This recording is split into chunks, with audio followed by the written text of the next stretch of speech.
Hello, my name is Lynn White-Dixon, and today, with some assistance from my colleagues Ignacio and Gary, we will be talking to you about students who may pose a danger to harming others. Although many students seek counseling on their own, university faculty and staff members are often the first to recognize that a student may be struggling emotionally. Students may turn to you because they know you and respect you. While your role does not include counseling the student, you may find it helpful to have some basic information about how to help in these situations. As university employees, we may be put into a difficult position when a student expresses violent or aggressive thoughts or behavior.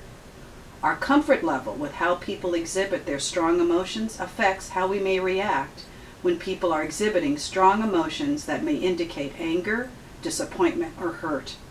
Therefore, when you are experiencing someone exhibiting stronger emotions than what you're used to, that contributes to your immediate reaction of freeze and not knowing what to do. Certain situations where ambiguous danger or aggression is present may be overwhelming, and we may not know how to react appropriately. For the uninformed, our normal reaction may be to panic.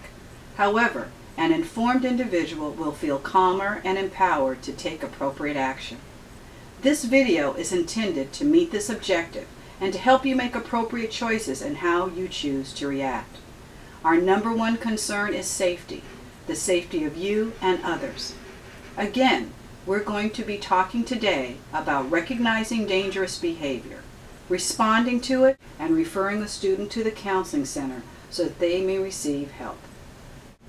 Hello, my name is Ignacio Pacheco, Master of Social Work trainee here at the Personal Growth and Counseling Center. I'm going to talk about recognizing concerning behaviors by students who may pose a danger to the campus community. You may encounter ambiguous and concerning behaviors or problems that may indicate danger. As a university employee, you may observe stories with violent themes, veiled threats such as gestures or the student revealing that he or she has a weapon, or you may also observe open hostility or aggression directed at you personally, the school, other students, family members, or the whole world in general. These concerning behaviors may make you feel uncomfortable.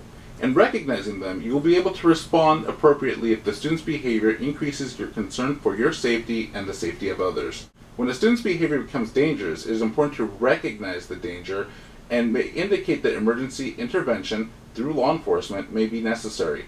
If this is the case, it is appropriate to respond by dialing 911 on your telephone to access emergency services. Dangerous behaviors can be recognized in the following ways: highly disruptive behavior such as verbal or physical hostility or aggression, the student's inability to communicate clearly, which is evidenced by the student having speech that is slurred, garbled, or the expression of disjointed thoughts, the loss of contact with reality such as a student seeing or hearing things that are not there, beliefs or actions that are at odds with reality, or the student being oblivious to the impact of his own behavior towards others. A student's verbalization of violent thoughts towards others may be another indication of danger. An example of this may be the student stating his intention to harm another student. And also, homicidal threats are of grave concern, especially if the student has stated or suggested his intention to kill one or several individuals. Once again, this dangerous behavior may require immediate response from you to take action and appropriate referral to 911 for emergency services. If you sense that the student is not an immediate threat, but that his or her behavior is concerning, you must first consider your safety. Do you feel safe talking to the student by yourself, or is someone else present? The Personal Growth and Counseling Center staff are available to consult with by phone if the student is exhibiting concerning behavior. Hello, my name is Gary Rodriguez, and I'm going to be speaking about further intervention with students that exhibit dangerous behavior. As previously mentioned, if you feel that the student is in immediate danger of hurting themselves or others, the appropriate response is to call 911 immediately. If you are unable to be near a phone, tell someone near you, perhaps someone in your office, to call 911. University police is well trained to handle all types of situations, including psychiatric emergencies. If they determine that a mental health professional is needed, they will contact the Personal Growth and Counseling Center as well. Try to remove yourself from the situation as quickly and safely as possible. Your safety is most important. If the student is brandishing a weapon or is a threat to your safety, get to a safe location as quickly as possible. After an incident, it is also very important that you take some steps. Inform your manager to bring awareness to the situation and consult with a mental health professional at the counseling center.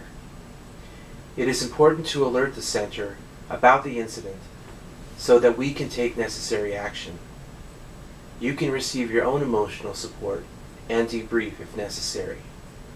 If the student is not in immediate danger, but you feel can pose a risk, it is also important to intervene. There may be a situation in which you have a student with you, like after class or in your office, and you are very concerned for their well-being. In referring a student for counseling, you might say, "You seem upset about this. I'd like to help you more by connecting you with people on campus who will be able to offer you additional support. Why don't I call them and set it up for you to be seen right away? Then we can walk over there together." If the student is interested in receiving help, and if you are able to, please walk the student over to the counseling center. If you are not able to walk the student over, you might ask another staff member in your department for their assistance. If you make this type of referral to the counseling center, please call first so that we can make arrangements to have someone available to see the student soon after you arrive. If the student is not amenable to talking to someone, consult with the counseling center anyway. Many faculty and staff who have responded in the previously described manner have said that although they didn't know how to solve the student's problem, they felt good about getting help for the student. Some actions that you might consider taking may not be beneficial and may make the situation worse. Do not try to shock or challenge the student. This may feel like criticism to the student, making him or her act defensively. Do not analyze the student's motives for their concerning behaviors. Do not diagnose the student's mental state, such as telling the student that they are depressed, angry, paranoid, crazy. Using these stigmatizing words can escalate the situation and cause the student to further isolate. Do not become argumentative with the student.